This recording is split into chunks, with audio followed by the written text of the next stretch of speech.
Hello everyone, I'm Zain Ash and welcome to Marketplace Africa. We cover the biggest economic trends impacting the continent. More than 3,000 kilometers off the southeast coast of Africa, Mauritius is proof that tiny nations can develop economically.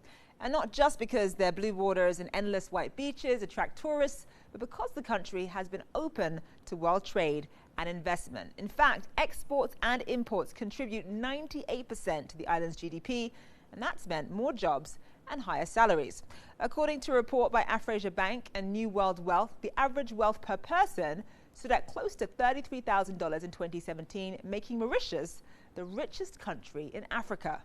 To remain competitive on the world stage, Mauritius is investing in higher education to keep its young and high-skilled workforce in the country.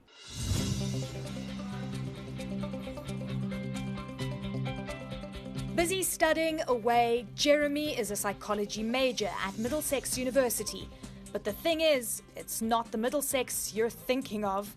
Instead of London, it's located here at Unicity in Mauritius.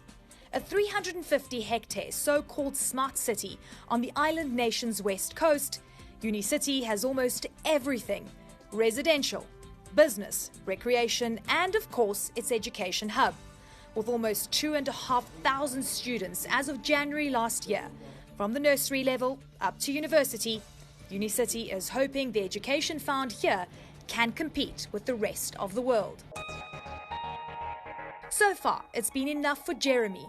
He could have left Mauritius for school in the UK or US, but decided to stay. For me, it's a great campus. There's a lot of opportunities for me to be able to use as a leverage to better myself and better my CV and develop personally as well. This concept is the work of the Medine Group, a Mauritian conglomerate that invests heavily in higher learning.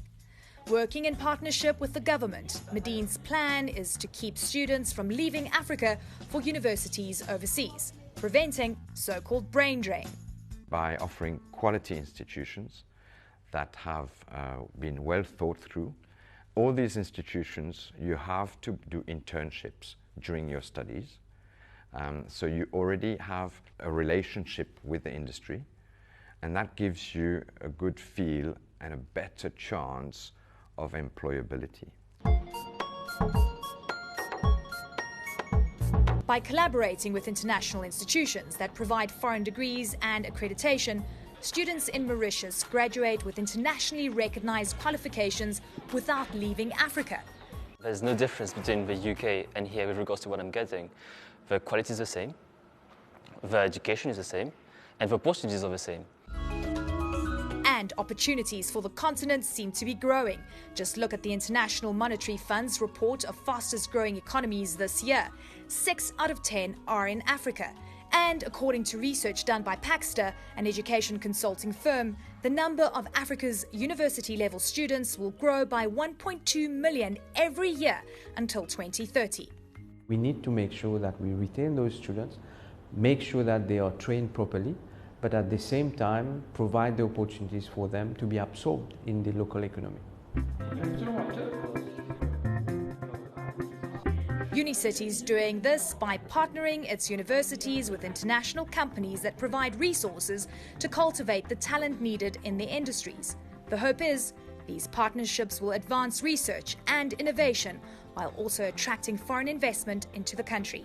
So there are a number of students here in Mauritius that are benefiting from specialized courses, be it in business, in engineering, in finance, and also in medicine. So it helps the local students as well as international students, and it serves a purpose for the economy. Marina is one of those international students who came from Cameroon to study here. Actually, I was looking for an architecture school in Africa, like Africally based, and where I can study architecture for Africans. Like, that's where I want to build. So I was looking for schools in Ghana and South Africa, and I was not really finding what I wanted. Like, really a school that will open the world to me. I feel I've not lost anything by going to Europe, America, because I feel really comfortable here. And let's say the education wouldn't be the education I need, because I'm an African teenager. I want to be an architect to know how to build in Africa. For students like Marina and Jeremy, the desire to stay in Africa may now be matched with the right opportunities. Eleni Jokas, CNN. All right, time for a quick break here on Marketplace Africa. When we come back, how one company brought high-end real estate to the shores of Mauritius. That's next.